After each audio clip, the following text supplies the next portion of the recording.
Hello friend, मेरे YouTube channel best maths में आप सभी का स्वागत है। आज की इस वीडियो में हम क्लास 9th का चैप्टर नंबर जो हमारा 9 है वृत्त, उसके एक्सरसाइज 9.3 के क्वेश्चन नंबर 3 को समझेंगे। तो चलिए देखते हैं। इसमें एक हमें डायग्राम दे रखा है जैसा कि आपको यहाँ पर दिखाई दे रहा है। ठीक है, इसमें क्या कहा है, जो एंगल पी क्यू आर है, जो हमारा एंगल पी क्यू आर यानी कि जो हमारा क्यू है यहाँ पर 100 डिग्री है, जहाँ पी क्यू और आर केंद्र ओ वाले एक वृत्त पर स्थित है। ठीक है, और इसमें क्या कहा है, बिंदु है इस पर जो स्थित बिंदु है, तो हमें एंगल ओ पी आर ज्ञात करना है। यानी कि एंगल ओ पी आर हमें ज्ञात करना है, यानी कि हमें ये वाला कोण ज्ञात करना है। ठीक है, तो चलिए देखते हैं इसको हम कैसे ज्ञात कर सकते हैं। ठीक है, ये हमें ज्ञात करना है, तो चलिए देखते हैं हम इसको कैसे ज्ञात करेंगे। तो इसमें देखिए, पहले यहाँ पर हम एक रचना करेंगे, छोटा रचना में क्या करेंगे, हम यहाँ पर कोई बिंदु हम S मान लेंगे या कुछ भी मान सकते हैं। यहाँ पर कोई बिंदु हम S ले लेते हैं। ठीक है, हम क्या करेंगे, P से लेकर S तक खींचेंगे, उसके बाद R से लेकर S तक खींचेंगे। ठीक है, तो यहाँ पर हमने रचना क्या किया है, रचना यहाँ पर लिख देंगे। रचना में हम क्या लिखेंगे कि जो P है, P को हमने पी एस व आर एस खींचा। ठीक है, खींचा, इस तरह से हमने यहाँ पर ये लिख दिया। यदि ये हमने लिख दिया। ठीक है, तो अब यहाँ पर देखिए, ये जो यहाँ पर कोण बन रहा है और यहाँ पर ये जो कोण बनेगा, ठीक है, यानी कि पी एस आर, ये जो कोण बन रहा है आमने सामने, इनका कोण का योग कितना हो जाएगा, 180 डिग्री। क्यों? क्योंकि आप यहाँ पर देखोगे तो ये जो है हमारा पी क्यू आर एस, ये जो चतुर्भुज है, ये चक्रीय चतुर्भुज है। तो हम लिख सकते हैं, चूंकि पी क्यू आर एस एक चक्रीय चतुर्भुज है, इसलिए हम कह सकते हैं कि जो हमारा P Q R, angle P Q R वह angle P S R equal to 180, कारण लिख देंगे जो हमारा चक्रीय चतुर्भुज है। ठीक है, चक्रीय चतुर्भुज के सम्मुख कोणों के युग्म का जो मान होता है वो कितना होता है, 180 डिग्री। इसके साथ हम इसका ये रीजन लिख सकते हैं। तो चलिए हम लिख देते हैं। यहाँ पर देखिए, हमें ये दिया हुआ है, तो हम यहाँ पर पी एस आर निकाल लेंगे।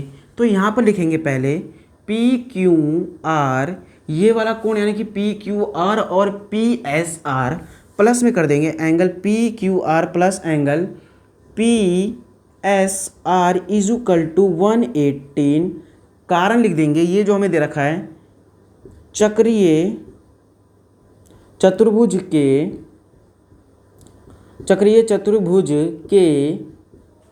सम्मुख कोणों का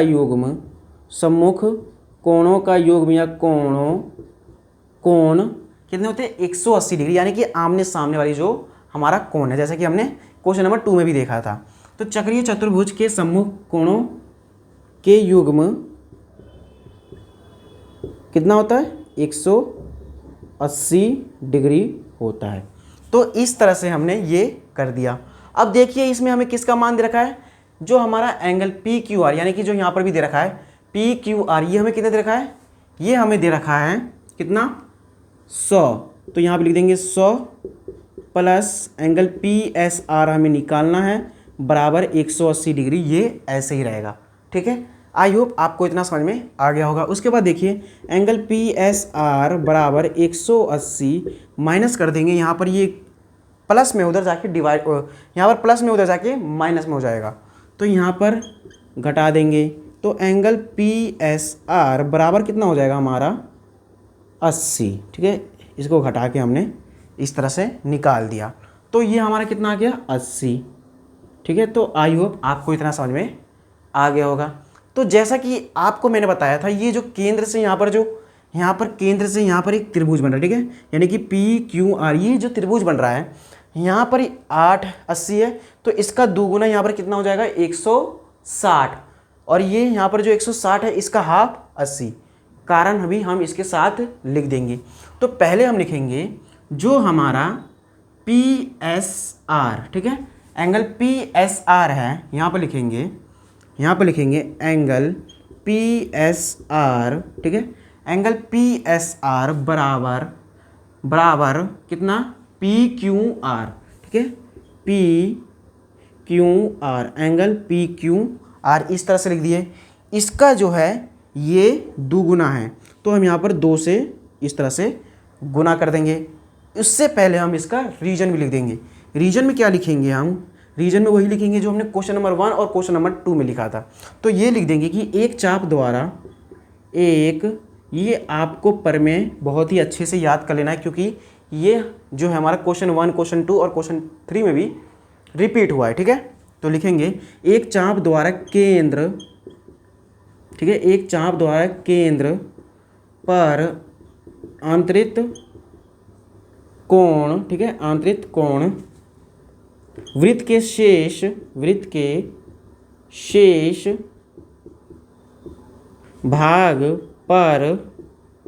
भाग पर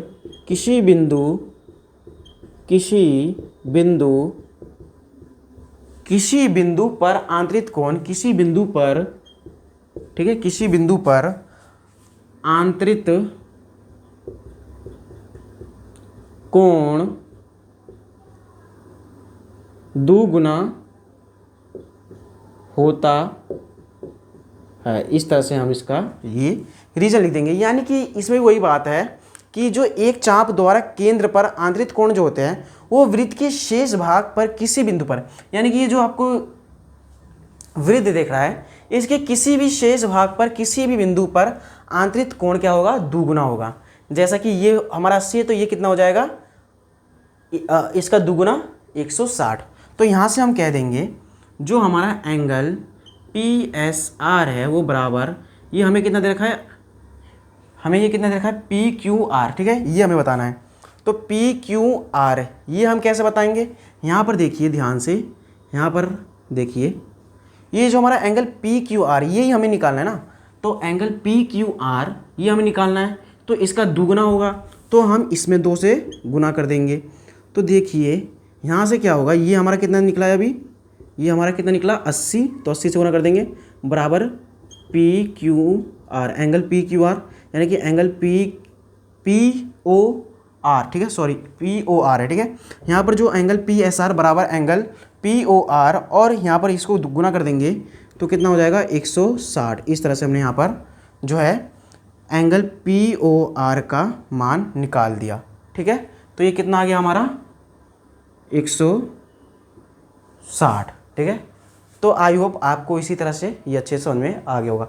तो चलिए एक बार थोड़ा सा और रिपीट कर लेते हैं ताकि आपको थोड़ा और अच्छे समझ में आ जाए। यहाँ पर देखिए हमने यहाँ पर किया है कि ये तो आप यहाँ तक अच्छे से समझ गए होंगे, ठीक है, यहाँ पर कोई दिक्कत नहीं हुआ होगा। यहाँ पर देखिए ये जो 2 इससे इसलिए गुना किया क्योंकि हमने यहाँ पर रीजन में भी समझा कि ये जो है ये जो है यहाँ पर 2 गुना होता है इसका जैसे कि यहाँ पर क्या होगा, हमेशा 2 गुना होगा। जो केंद्र से होकर कोण बनाए, यानी कि एक त्रिभुज बने उस पर और उसमें जो कोण बनाए केंद्र पर, वो हमारा हमेशा 2 गुना होता है, यानी कि 2 गुना होगा, ठीक है। इसीलिए हमने क्या किया, इसको दुगुना इसलिए कर दिया ताकि हमारा जो है एंगल पी ओ आर, ठीक है, पी ओ आर है, तो पी ओ आर हमारा हो जाए इसका दुगुना यानी कि 160। तो इस तरह से हमने ये निकाल लिया और ये तो हमें पहले से दिया हुआ था।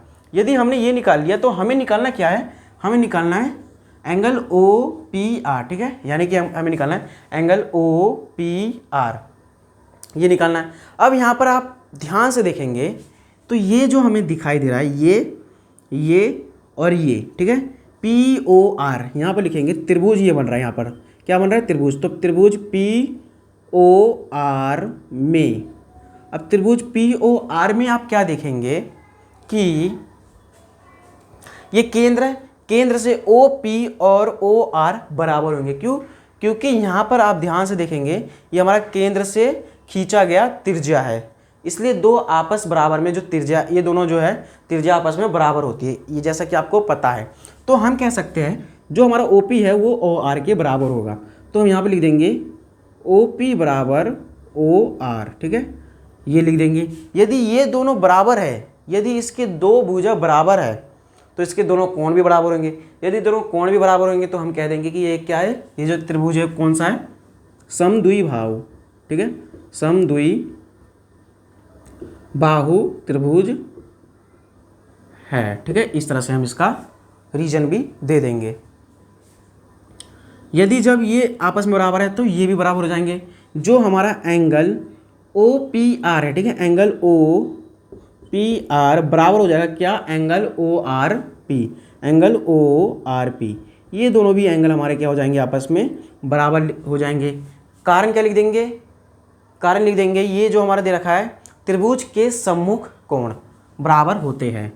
ये हम लिख देंगे त्रिभुज के सम्मुख कोण, ठीक है, क्या होते हैं, बराबर होंगे। ये इसका हम रीजन लिख देंगे। इस तरह से आपको इतना समझ में आ गया होगा। आई होप आपको यहाँ पर कोई डाउट नहीं होगा। ठीक है, अब उसके बाद देखिए यहाँ पर ये हो गया, तो इन तीनों का योग कितना होता है, 180 डिग्री। जैसा कि आपको पता है इन तीनों का योग कितना हो जाएगा, 180 डिग्री। इन तीनों कोणों का योग हो जाएगा 180 डिग्री। तो देखिए angle OPR, angle OPR plus angle ORP, angle ORP plus उसके बाद क्या है, POR, एंगल POR बराबर 180 डिग्री। कारण लिख देंगे त्रिभुज के कोणों का योग। ठीक है, अब हमें एंगल OPR निकालना है तो इसको ऐसे रहने देंगे। उसके बाद एंगल ORP, ठीक है, एंगल ORP, ये दोनों हमारे आपस में बराबर हैं। तो हम इसके जगह पे एंगल ORP के जगह पे हम एंगल OPR लिख सकते हैं। तो लिखेंगे एंगल OPR बराबर, अब यहाँ पर प्लस कर देंगे, यहाँ पर जो हमारा एंगल ये POR, एंगल POR कितना दे रखा है, 160। तो यहाँ पर 160 लिख देंगे ताकि थोड़ा यहाँ पर जगह बन जाए। तो यहाँ पर बराबर में 180, और ये हमें जो 160 दे रखा है एंगल POR, वो बराबर के उस साइड जाएगा तो माइनस में हो जाएगा, तो माइनस का 160, यानी कि क्या हो जाएगा यहाँ पर, ये 2 एंगल OPR हो जाएगा, और बराबर इसको घटाएंगे देंगे तो 20 आ जाएगा। तो इसको इससे काट देंगे 10, यानी कि यहाँ पर हम लिख देंगे जो हमारा एंगल है यानी कोण OPR, वो कितना आ जाएगा हमारा, वो कितना आ जाएगा, यहाँ पर 2 से काट दिया तो यहाँ पर आ जाएगा ये 10 डिग्री। इस तरह से जो है एंगल OPR हमने निकाल दिया। तो आई होप आपको इतना समझ में आ गया होगा। तो हम यहाँ पर लिख देंगे 10, ये भी हो जाएगा 10। ठीक है, अब यहाँ पर 160 है तो 160 और 10 170 और ये हो गया कोण 180, यानी कि इस तरह से हमने बता दिया कि ये जो होगा हमारा OP जो हमें निकालना था एंगल OPR, वो कितना हो गया, कितना हो गया हमारा 10। यदि हमें कहता कि SPQ ये निकालो, यदि कहता हमें SPQ, यदि ऐसे होता तो ये हमें पूरा निकालना होता। ठीक है, लेकिन हमें एक त्रिभुज के अंडर में कहा, यानी कि POR, यानी कि इसी त्रिभुज के अंदर में कहा है हमें कोण निकालने के लिए, इसीलिए हमने इस तरह से किया। तो आई होप इसी के साथ क्वेश्चन नंबर जो हमारा 3 था वो आपको समझ में आ गया होगा। अब मिलेंगे नेक्स्ट वीडियो में, जब तक के लिए धन्यवाद और थैंक यू।